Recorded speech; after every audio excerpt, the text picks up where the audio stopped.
Imagine you've spent every last dollar you have on a promise. A promise delivered by train and then by wagon, a photograph of a stranger your only guide. You've built a life from dust and timber on the unforgiving plains of Montana, but the silence of the empty rooms has become a roar. So you send for a wife, a companion to share the burden and the beauty. You expect someone small, someone who will need your protection. But what arrives is something else entirely, a reality so far from the faded picture that it threatens to shatter the very foundations of the world you've built. This was the predicament of Finian Blackwood in the summer of 1882. The sun was a merciless hammer on the anvil of his land, beating the scent of dry grass and pine from the distant hills into the air. He stood on the porch of his modest ranch house, a structure he'd raised with his own 2 hands, his thumbs hooked in his belt. His eyes, the color of a winter sky, were narrowed against the glare, fixed on the dust cloud rising from the valley road. For 3 months he had waited.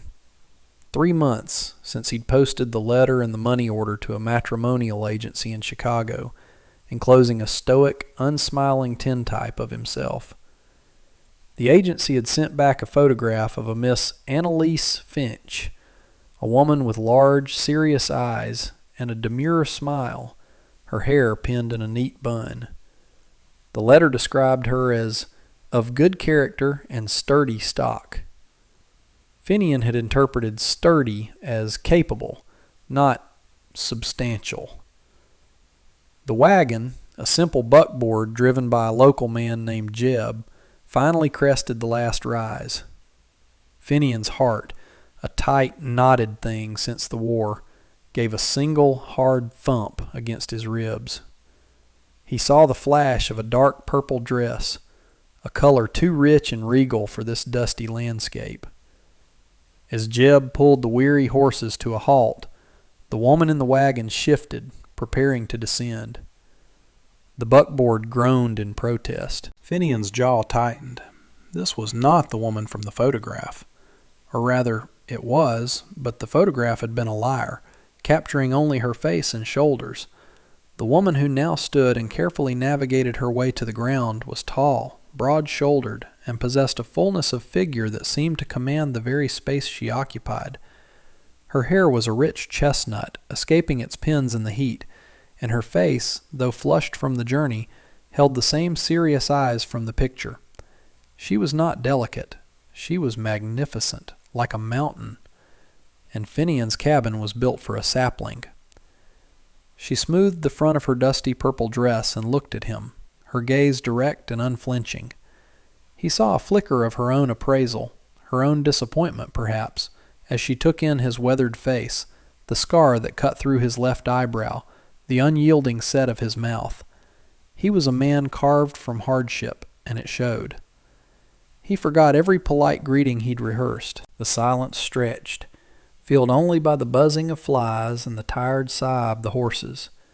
Finally, the words tumbled out of him, rough and uncharitable, born of pure shock. "You're too big," he said, his voice a low rasp. "You don't fit me." The words hung in the oppressive heat, brutal and stark. Annalise Finch visibly flinched, as if he'd struck her. The hopeful light in her eyes, a tiny flame that had survived 1,000 miles of travel, was extinguished in an instant.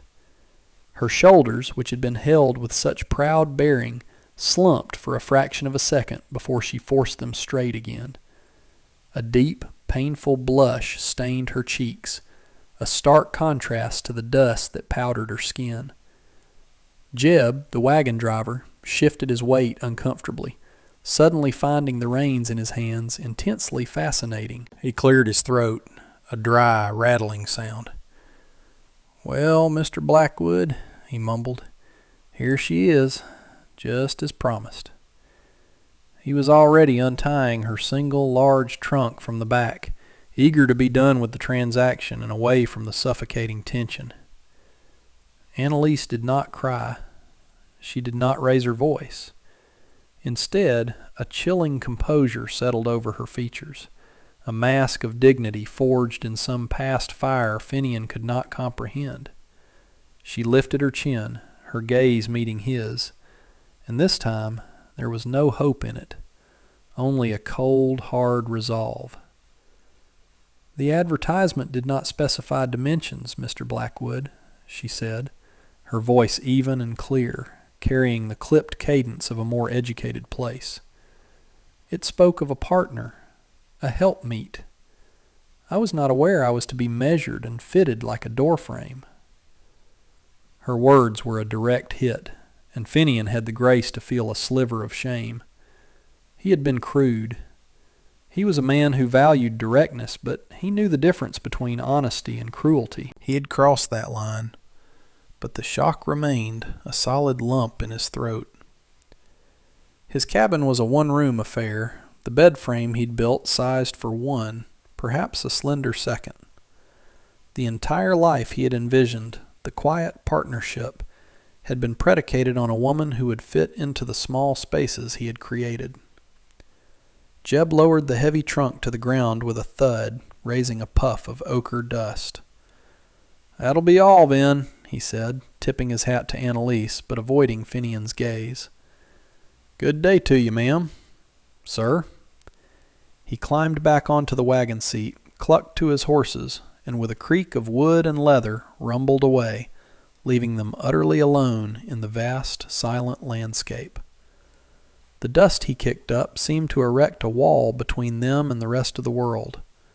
Finian was left standing on his porch with a woman he did not want, a trunk that looked as solid and unmovable as she was, and the bitter taste of his own words in his mouth. What he did not yet know was that Annalise Finch's size was the least of his problems. Her past was far larger, and it was following her with the patience of a wolf. The silence that fell after the wagon disappeared was profound. It was a physical presence pressing in on them. Finian looked at his ranch, at the endless expanse of sky and grass, a place that had always felt like freedom. Now it felt like a cage, one he shared with this complete stranger. He should have told her to get back in the wagon. He should have sent her back to town with Jeb, told her it was a mistake, and dealt with the loss of his money. But he hadn't.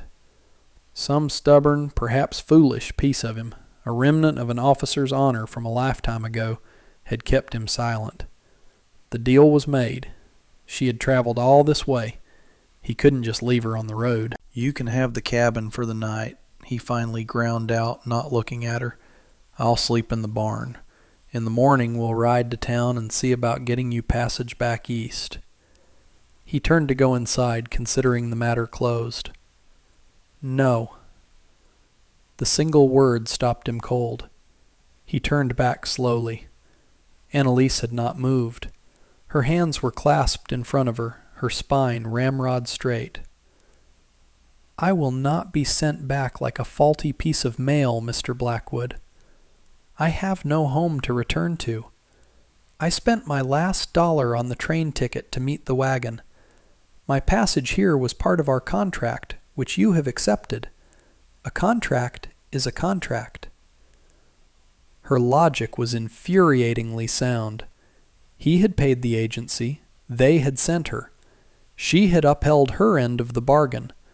Legally, and by the harsh code of the West, she was his wife. The thought sent a jolt of panic through him. He stalked off the porch and grabbed one handle of her trunk. It was heavy, packed solid. He grunted with the effort. "What have you got in here, rocks?" "My life," she replied without a hint of irony. He didn't offer to help her with the other side. He expected her to protest, to wait for him. Instead, she bent, her back straight, and took a firm grip on the other handle. Together, they hoisted the heavy chest up the 3 steps and through the doorway of the cabin. He deposited it with a thud in the center of the small room, the sound echoing the finality of her arrival. The cabin suddenly felt impossibly small, crowded by her presence and the sheer volume of her belongings. His cot was in one corner, a small table and 2 chairs in the center, and a stone fireplace on the far wall. It was a Spartan existence, and she filled it completely. She looked around, her eyes taking everything in, her expression unreadable. She ran a hand over the rough-hewn table, then looked at the single window which faced west. "The contract also stipulated that I would contribute to the maintenance of the household," she said, her voice regaining a business-like tone. "Where are the linens? I'll make the bed." The first few days were a war of silence. Finian kept to his word, sleeping on a pile of hay in the barn, the scent of horses and dry alfalfa a familiar comfort. He rose before dawn, tended to his small herd of cattle, and worked until the sun was high, avoiding the cabin as much as possible. Yet he could not avoid her influence. When he came in for his midday meal, a plate would be waiting for him on the table. The food was simple, the same salt pork and beans he always ate, but it was prepared with a care he had long since abandoned. The cabin was cleaner, the floor swept, a strange sense of order beginning to settle over his bachelor chaos. He noticed she had found his neglected sewing kit. A shirt of his with a torn sleeve now lay folded on his cot, the seam repaired with a row of tiny, perfect stitches he could barely see.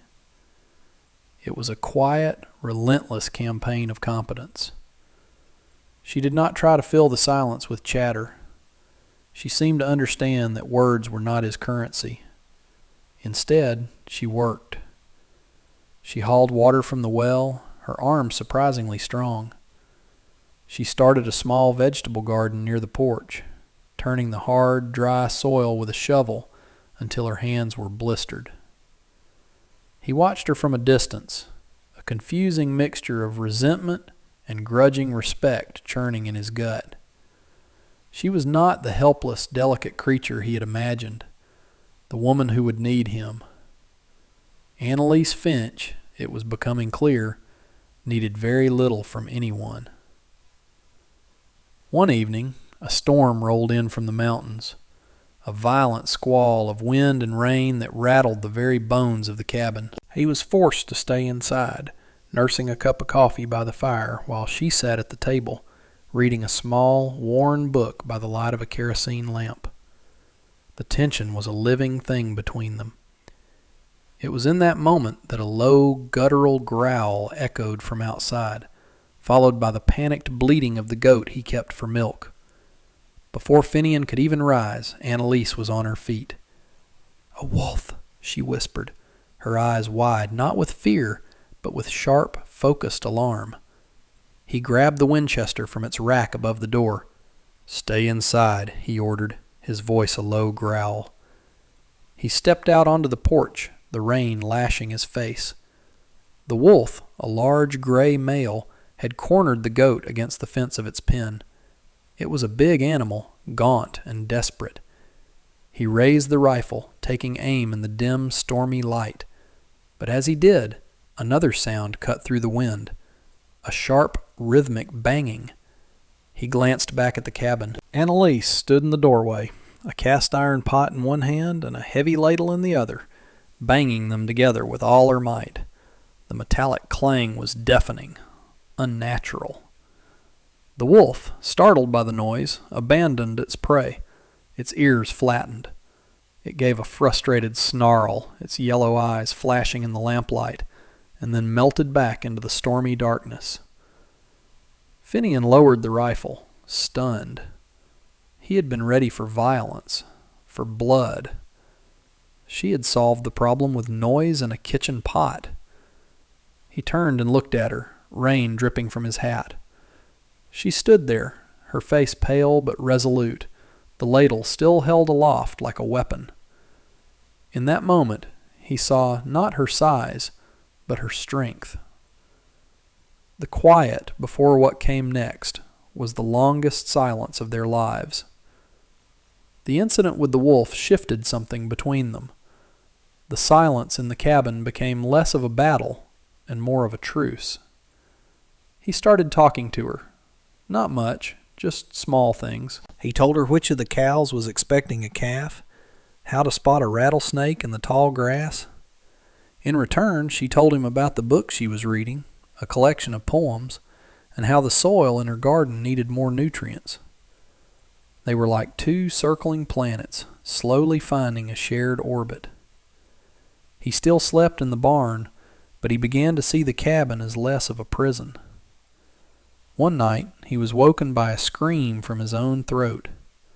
He sat bolt upright in the hay, his heart hammering, the smell of gunpowder and blood thick in his memory. The war never truly left him. It just lay dormant, waiting for the quiet of the night to attack. He took a shuddering breath, trying to push the images of Shiloh from his mind. The barn door creaked open. Annalise stood silhouetted against the moonlight, a blanket draped over her shoulders. She held a tin cup in her hand. "I heard you," she said softly. "I thought you might want some water." She didn't press, didn't ask what ghosts haunted him. She simply placed the cup on a nearby barrel and retreated back to the cabin, leaving him alone with her quiet act of kindness. He drank the cool water, and it felt like it extinguished a fire deep inside him. The next week, when he rode into the small town of Redemption for supplies, he felt a strange sense of unease. The town was little more than a dusty street with a general store, a saloon, and a blacksmith. But today, there were two strangers. They stood outside the saloon, their clothes too fine for this part of the country. They wore tailored suits and bowler hats, and their eyes were cold and watchful. Jeb, the storekeeper, a man whose gossip usually moved faster than his shipments, pulled Finian aside as he was buying flour and coffee. "Those two men," Jeb whispered, his voice low. "Been here a couple of days. Pinkertons, I reckon.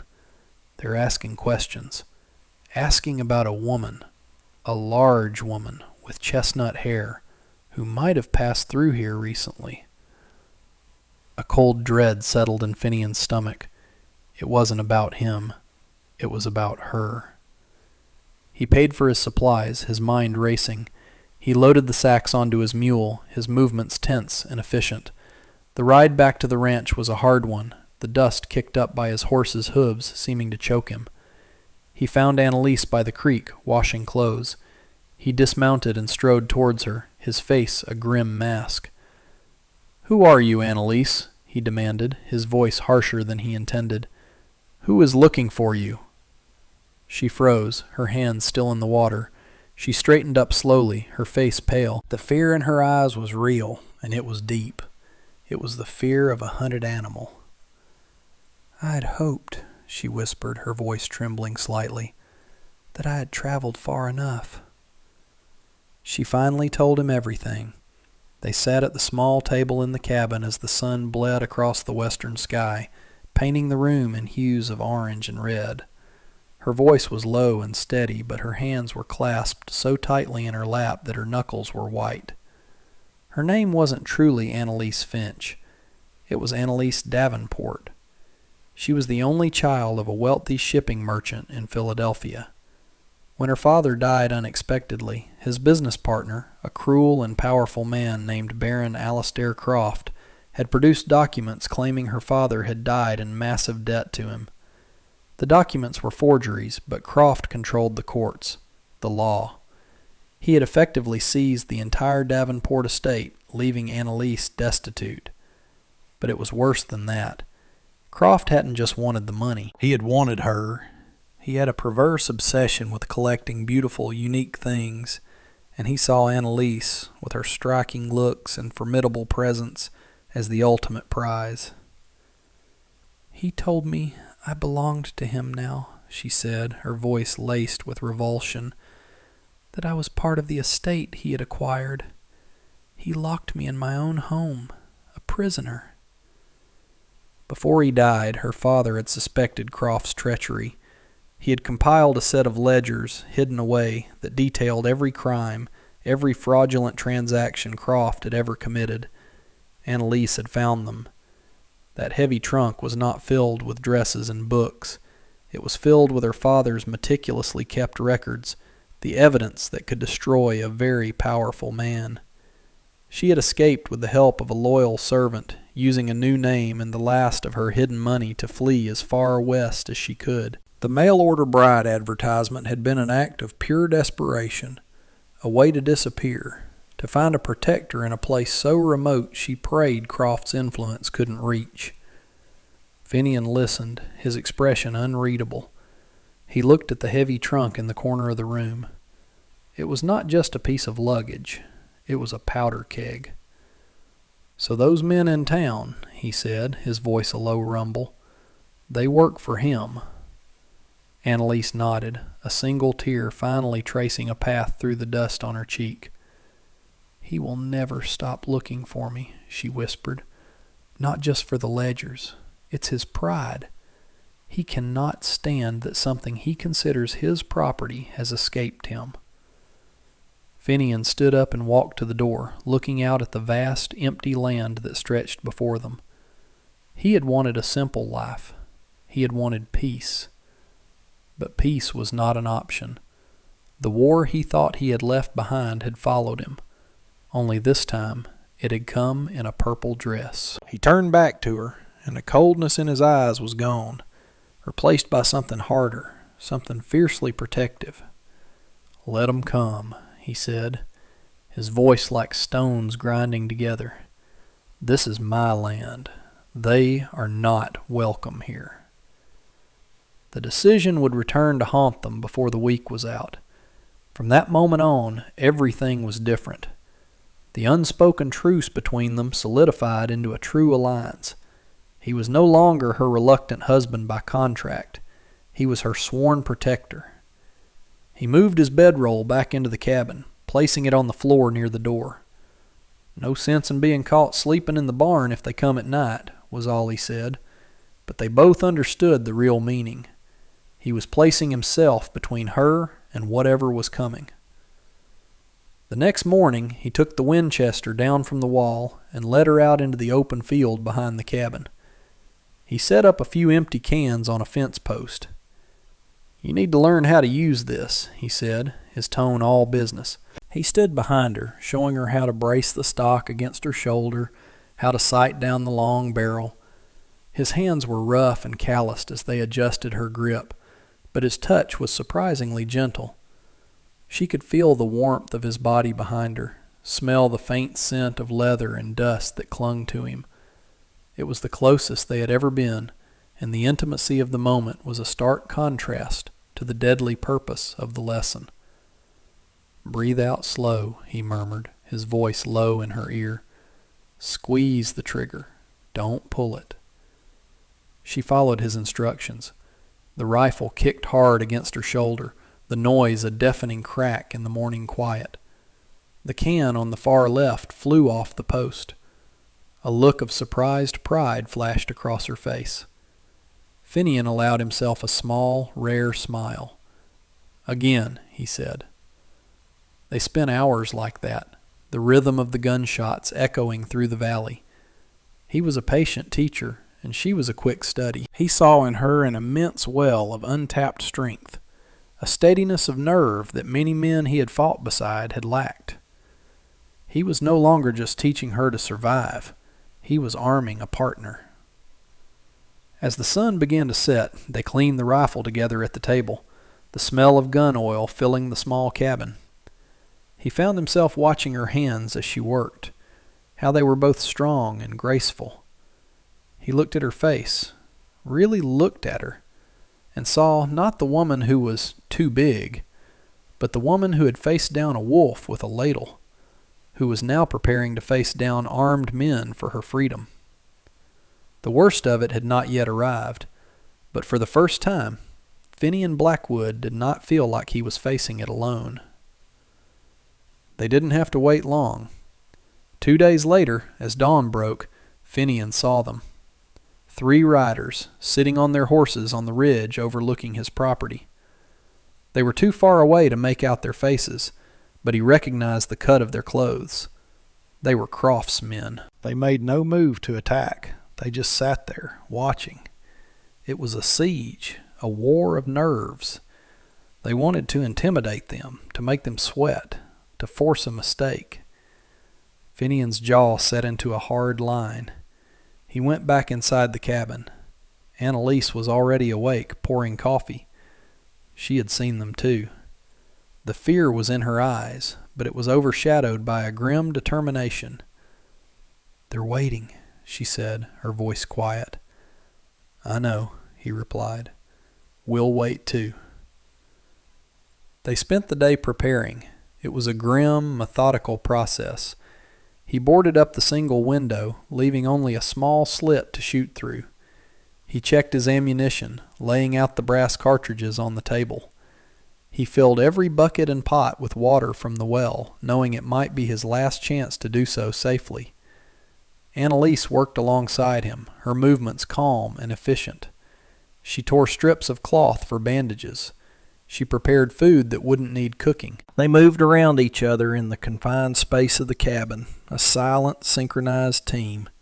The roles of husband and wife, roles they had both dreaded, were being forged in the heat of this shared danger.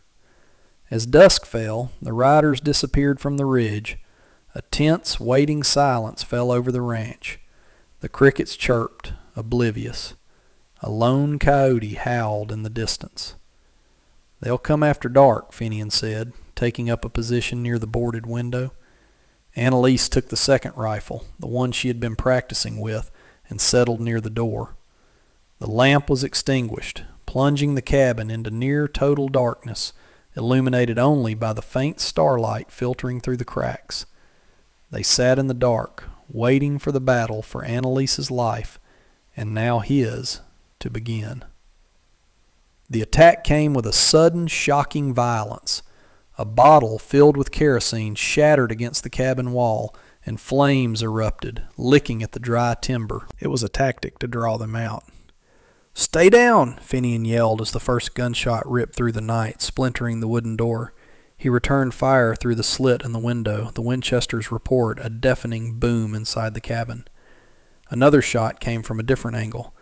There were at least 3 of them, moving in the darkness. Muzzle flashes lit up the night like fireflies, giving him fleeting targets. He was calm, his wartime training taking over, his movements economical and precise. He was back in the hell he thought he'd escaped. Annalise was pressed against the wall near the door, her heart a frantic drum against her ribs. She could hear the men shouting outside, their voices ugly and menacing. She lifted her rifle, the barrel trembling slightly. She remembered Finian's words, "Breathe out slow, squeeze." A shadow moved past the edge of the doorframe, a man trying to get a better angle on the window. She didn't hesitate. She squeezed the trigger. The rifle bucked, and a cry of pain from outside told her she had hit her mark. A surge of adrenaline, terrifying and triumphant, shot through her. She had defended their home. She had defended him. Finian glanced at her from his position, a look of fierce pride in his eyes. But the moment was shattered as a volley of bullets tore through the door. One of them caught Finian in the left forearm.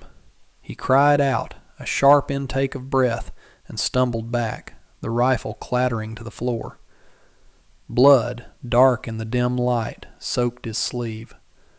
Seeing him hurt ignited a cold fury in Annalise. All fear vanished, replaced by a protective rage so powerful it stunned her. She grabbed his fallen Winchester, its wood still warm, and moved to the window. "I'm not his property!" she screamed into the night, her voice ringing with a power she never knew she possessed, and she began to fire. The fight devolved into a desperate, close-quarters struggle. With Finian wounded, their defense was compromised. The leader of the hired guns, a wiry, cruel-faced man named Sharp, used the chaos to kick in the weakened door. He burst into the cabin, a Colt revolver in his hand, his eyes finding Finian, who was trying to rise, his left arm useless. Annalise fired at him, but he was too fast, diving behind the heavy oak table. The battle was now contained within the 4 walls of the tiny cabin. Sharp came up over the table, firing at Finian. The bullet tore through the fleshy part of Finian's shoulder, sending him crashing back against the wall. It looked to be over. Sharp grinned, a predator cornering his prey, and leveled his pistol at Finian's head. But the wild land of Montana was not a neutral observer. The The gunfire and the smell of blood had agitated Finian's small herd of cattle in the nearby corral.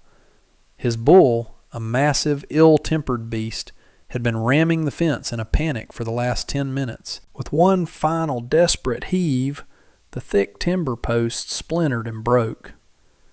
The bull, 1,000 pounds of muscle and fury, charged out of the pen and directly towards the light and noise of the cabin. It didn't slow down. It smashed through the cabin wall as if it were paper, its massive head and horns tearing a gaping hole in the logs. Sharp, caught completely by surprise, turned just in time to see the enraged animal bearing down on him. He didn't even have time to scream. The bull's horn caught him square in the chest, lifting him off his feet and pinning him against the far wall with a sickening crunch of bone. The two remaining gunmen outside, seeing their leader dispatched by a force of nature they could not fight, fired a few panicked shots before scrambling for their horses and fleeing into the night. Silence, thick and heavy, descended, broken only by the crackling of the dying flames outside and the pained, ragged breathing of two people in a ruined cabin. Annalise rushed to Finian's side, her face streaked with soot and tears. He was bleeding, propped against the wall, but he was alive. He reached up with his good hand, his fingers gently brushing her cheek. "Annalise," he breathed, his voice a raw whisper. In his eyes she saw no judgment, no regret. She saw only awe. Months passed. The harsh summer gave way to the crisp golden light of autumn. The hole in the cabin wall was repaired with fresh-cut logs, the new wood a lighter shade than the old, a scar to mark the battle they had won. The world outside had shifted.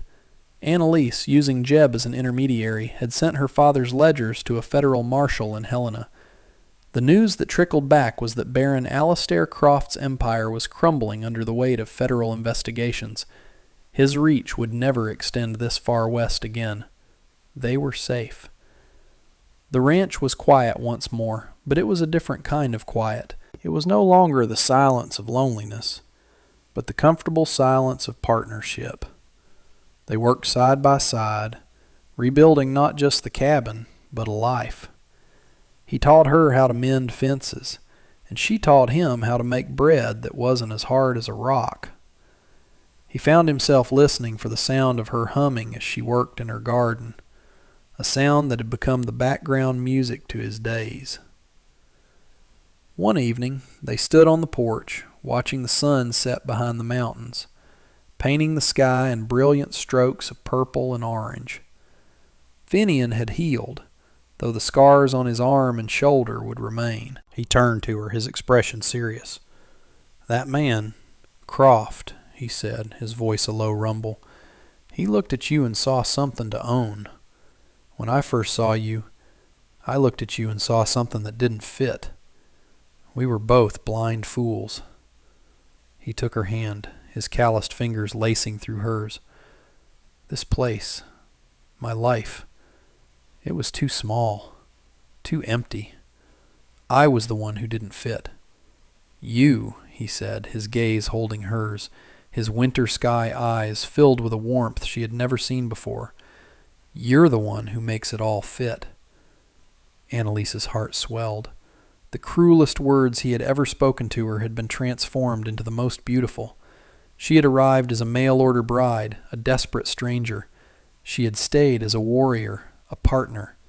And now, standing on the porch of their home, she was simply his. Stories like Finian and Annalise's are carved into the very soul of the American West. They remind us that strength comes in many forms, and that the greatest frontiers are often the ones we must cross within our own hearts. If their story of survival and unlikely love resonated with you, please give this video a like and consider sharing it with someone who appreciates a tale of frontier resilience. For more stories from the untamed heart of history, make sure you subscribe to the channel and ring that notification bell so you never miss a new chapter. And now, we want to hear from you. What do you think was the true turning point for Finian? Was it the night of the wolf, or the moment he learned her secret? Let us know your thoughts in the comments below.